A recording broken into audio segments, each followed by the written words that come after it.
नमस्कार रसिक हो, कल्याणकर कपिल या आपल्या लाडक्या चॅनलमध्ये तुमचं हार्दिक स्वागत आहे। आज आपण कुठे बरं आलो आहोत? कपिल आणि मी आज आम्ही दशावतारी नाटक पाहायला आलेलो आहोत। दशावतारी नाटक पाहण्याचा योग एक वेगळी अनुभूती आहे माझ्यासाठी, कारण कोकणस्थ असले तर मी हे प्रथमतः पाहते आहे, त्यामुळे खूप उत्कंठा। आपल्या कोकणच्या परशुराम भूमीत अनेक कला पोचल्या गेल्या आहेत, नावारूपाला आल्या आहेत। त्यापैकीच एक म्हणजे दशावतार। आता या नमनाने या दशावतारी नाटकाची सुरुवात होत आहे। प्रत्येक कार्यारंभी गणेशाचे पूजन करून मगच त्या कार्यक्रमाला सुरुवात करावी हा साधा नियम। आम्ही जे नाटक पाहणार होतो त्या नाटकाचे नाव होते व्यंकटेश पद्मावती।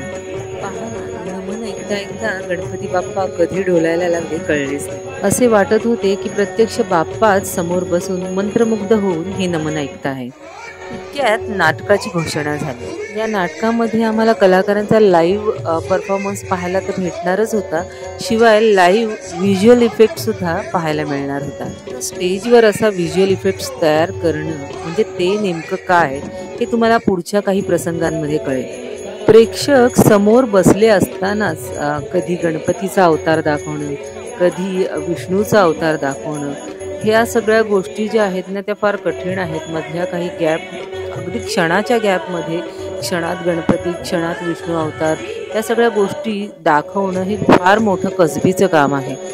दशावतारी नाटकातील प्रत्येक कथा ही पौराणिक असते, त्यामुळे प्रत्येक पात्र स्टेजवर साकारत असताना त्याला काही प्रॉपर्टीज लागत असतात आणि त्या स्टेजवर दाखवाव्या लागतात। उदाहरणार्थ समोरचं पात्र विष्णुदेवांचं आहे, तर हे जे शेषनाग वगैरे ज्या काही आहेत त्या प्रॉपर्टीज स्टेजवर अरेंज कराव्या लागतात आणि त्या खूप तत्परतेने कराव्या लागतात, कारण ऑडियन्स लाईव्ह असते।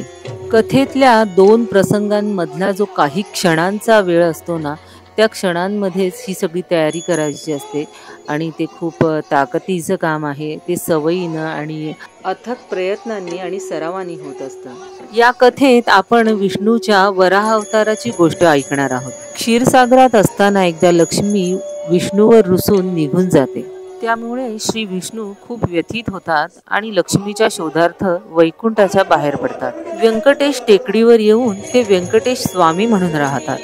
दरम्यान आकाश राजाची राजपुत्री राजकुमारी पद्मावती यांच्याशी त्यांचा विवाह होतो, त्यामुळे रुसलेली लक्ष्मी प्रकट होऊन श्री विष्णूंना याचा जाब विचारते। राणी पद्मावती आणि लक्ष्मीमध्ये वाद होतात। हा वाद संपवण्यासाठी विष्णू पाषाणरूपी होतात आणि दोघींची क्षमा मागतात, परंतु संपूर्ण सृष्टीचा पालन करतात श्री विष्णू हा पाषाणरूपी झाल्यामुळे श्री ब्रह्मदेव आणि शंकर चिंतेत पडतात। त्यांना पुनश्च मूळ रूपात आणण्यासाठी ब्रह्मदेव आणि शंकर एका गायीचे रूप घेतात। ती गाय जी आहे ना, ती विष्णूंना प्रसन्न करण्यासाठी आपला पान्हा पाषाणरूपी विष्णूंच्या मस्तकावर दर दिवशी सोडत असते, परंतु मनुष्यरूपी असलेल्या चौल राजाला हे कोडे उमगत नाही। आपली गाय वासराला पान्हा न देता या पाषाणाला पान्हा का देते हा प्रश्न त्याच्या मनात सतत भेडसावत असतो। या गायीचे कोडे उलगडण्यासाठी राजा आपल्या गुराख्याला या गायीच्या मागे पाठवतो। या नाटकात सादर केलेल्या मालवणी भाषेतील गुराखी फारच अप्रतिम होता। तर हा झाला कथेचा मूळ पाया। आता इथून पुढे पहा। संपूर्ण कथा ही या स्थित्यंतरातून जात असताना या कथेमध्ये अंधक आणि कलिदेवाचे सुद्धा पात्र आहे। ही दोन्ही पात्र नकारात्मक स्वरूपाचे आहेत, तरीही कथेला पूरक आहेत, कारण त्यांच्याशिवाय गोष्ट पुढे सरकत नाही। कलिदेव हे स्वतःला विष्णूपेक्षा श्रेष्ठ ठरवण्यासाठी या सगळ्या प्रोसेसमध्ये अडथळा आणत असतात। ते यासाठी अंधकाला आपला मित्र बनवतात आणि आपल्या सोबतीस आणतात।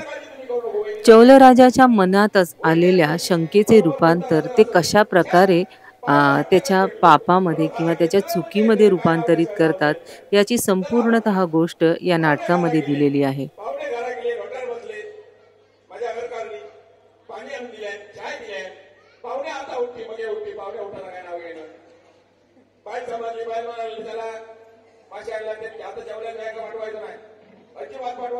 चौल राजा हा मुळात विष्णू भक्तच असतो, परंतु त्याच्या एका चुकीमुळे तो कलिदेवाच्या कसा फेऱ्यात सापडतो हे नाटकामध्ये दाखवले आहे।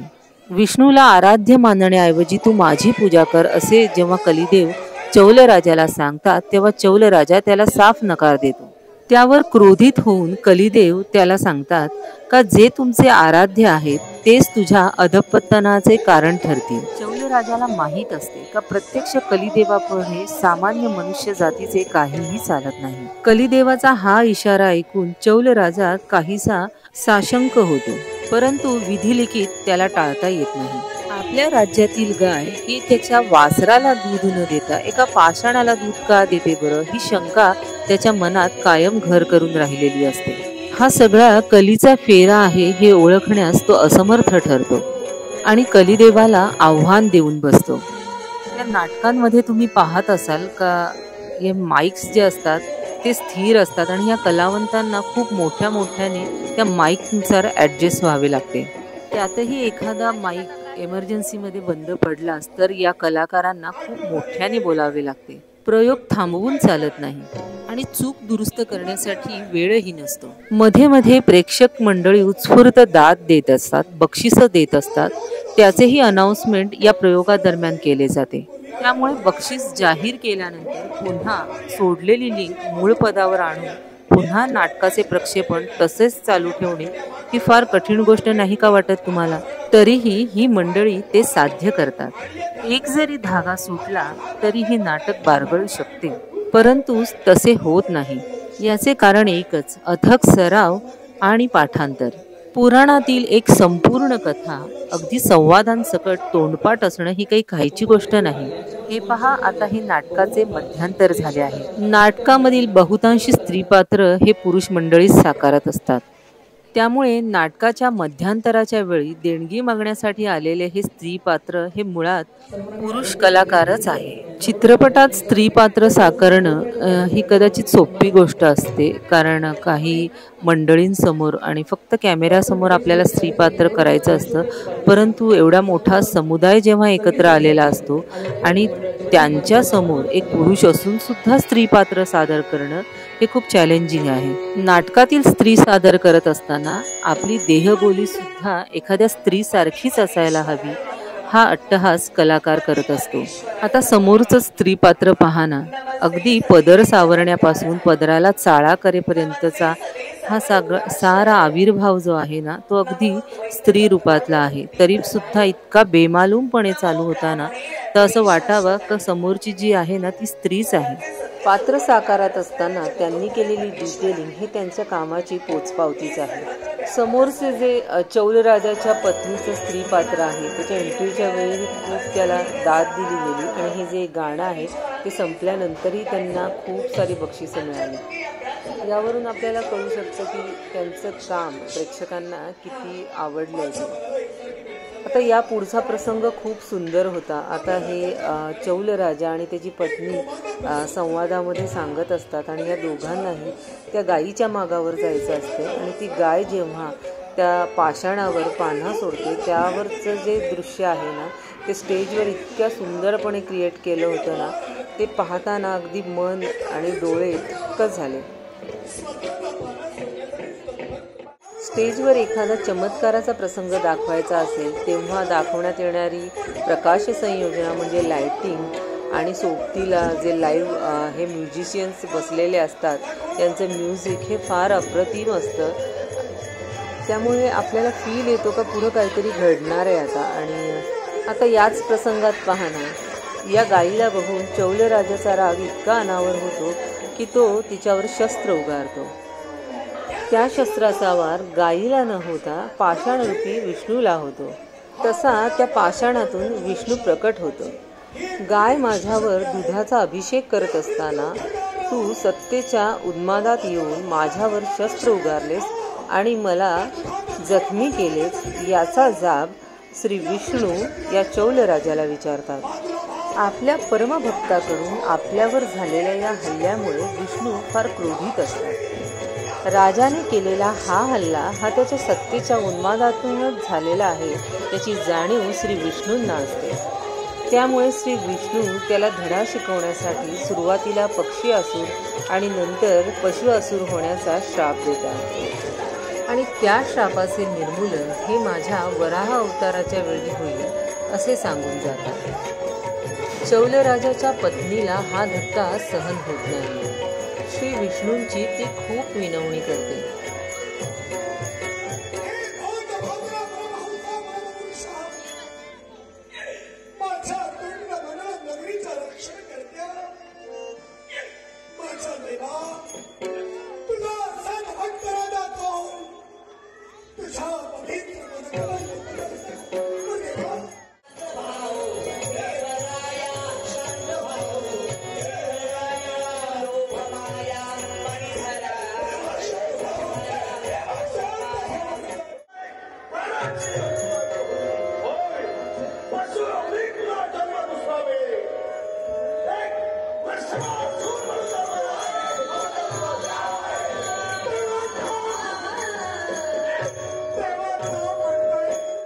आपल्या पतीला प्रत्यक्ष श्री विष्णूंकडून असुर योनीमध्ये जाण्याचा श्राप मिळालेला आहे. हा धक्का त्याची पत्नी सहन करू शकत नाही आणि ती अग्नीमध्ये विलीन होऊन भस्म होते. हा प्रसंग तर खूपच सुंदर होता. प्रत्यक्ष स्टेजवर आगीच्या खऱ्याखुऱ्या ज्वाला दाखवणं आणि त्या ज्वालांमध्ये स्वाधीन होणारी एखादी स्त्री दाखवणं हे खूप डेअरिंग आहे आणि हॅट्स ऑफ या योजनेसाठी, या कलाकारांसाठी आणि ती प्रत्यक्षात स्टेजवर अंमलात आणणाऱ्या त्या टेक्निशियन्ससाठी हॅट्स ऑफ. कारण हे सगळं त्याने इतकं बिनचूकपणे करावं लागतं ना का त्यांच्याकडनं एक चूक घडली तर संपूर्णपणे अनर्थ. आता इथून पुढे सुरू होतो गोष्टीचा पुढील टप्पा. हे आहे कथेतील आकाश राजाचे पात्र. या राजाला संतती नसते. आपल्या राज्याला वारस मिळावा म्हणून हा राजा अनेक प्रयत्न करत असतो. तेव्हाच त्रिखंडात फिरत असलेले नारद मुनी त्याच्याकडे येतात आणि त्याला संपत्नीक राजसूय यज्ञ करण्याची आज्ञा देतात.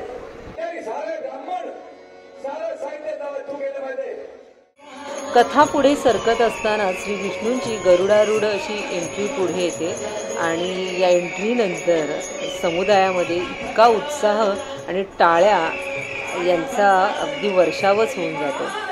अतिशय सुंदर आणि मोहक अशी एंट्री दाखवली आहे आणि गरुड आणि इतकं डिटेलिंग का गरुडाचा आवाजसुद्धा या एंट्रीमध्ये दिलेला आहे. त्यामुळे प्रत्यक्ष समोर आपल्या भगवान विष्णू प्रकट झालेले आहेत की काय असा भास निर्माण होतो. आता हा प्रसंग आहे चौल राजाच्या दुसऱ्या जन्माचा, ज्यामध्ये तो पक्षी असुर असतो आणि त्यावेळी जेव्हा नारदाची आणि त्यांची भेट होते त्यावेळेचा हा प्रसंग आहे. नारद या पात्रातील कलाकारांनी सुद्धा या नाटकामध्ये अतिशय उत्कृष्ट भूमिका केलेली आहे. दशावतारी नाटकातील द्वंद्व पाहतानाही खूप मजा येते. म्हणजे कुठलाही रक्तपात न दाखवता दोन पात्रातील द्वंद्व संगीताच्या माध्यमातून साकारत जाते. त्या द्वंद्वाला, युद्धाला सुद्धा ताल असतो, सूर असतो असे वाटते. आता या प्रसंगामध्ये मी मुद्दामून उल्लेख करते का सध्याच्या सोशल मीडियाचा सुद्धा इथे खूप चांगल्या प्रकारे उपयोग करून घेतलेला आहे. सोशल मीडियावर हिट असलेलं हे जे गाणं आहे ते सुद्धा या नाटकामध्ये घेतलेलं आहे. पहा, अर्थात त्याच्या संगीतामध्ये मॉडिफिकेशन केलेलं आहे. थोडा वेगळेपणा दाखवण्यासाठी नाट्यमयरित्या बदल केलेला आहे.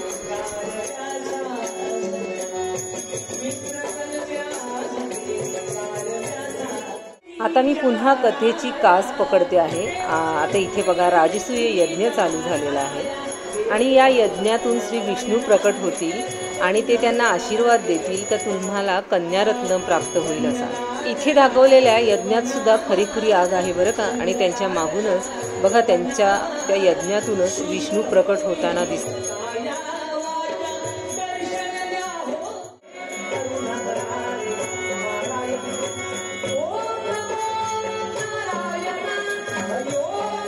यज्ञातून प्रकट झालेले श्री विष्णू या दाम्पत्याला कन्यारत्नाची प्राप्ती होईल असा वर देतात. पण एक अतिशय कठीण अशी अट सुद्धा घालतात. तुमच्या राज्यातील नापीक आणि ओसाड अशी जमीन जेव्हा तू सुपीक करशील, त्यातून मोती पिकवशील, तेव्हा तुला कन्यारत्नाची प्राप्ती होईल असे ते सांगतात. तर असा होतो जन्म राजकुमारी पद्मावतीचा. राजकुमारी पद्मावती हा लक्ष्मीचाच एक अवतार समजला जातो. याआधी मी कथेमध्ये सांगितलेले होते का चौल राजाला पक्षी असुर आणि पशु असुर होण्याचा श्राप मिळालेला असतो. या पशु असुर योनीमध्ये हा जो दाखवलेला आहे ना, हा वृषभासुर, तोच गतजन्मीचा चौल राजा. तर अशा या वृषभासुराला कधी पशु असुर तर कधी पक्षी असुर होण्याचा वर प्राप्त झालेला असतो.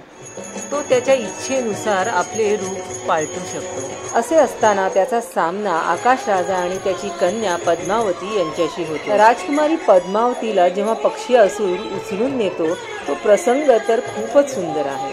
अगदी प्रेक्षकांच्या समोर येऊन तो पक्षी असुर त्या राजकुमारी पद्मावतीला अलगद उचलून नेतो. हा सीन आहे ना अप्रतिम. आता कथा हळूहळू शेवटाकडे वळते. प्रत्यक्ष श्री विष्णू वराह अवतार घेऊन या पक्षी असुराचा म्हणजे वृषभासुराचा वध करतात. पण इथे कथेचा शेवट नाहीये बरं का.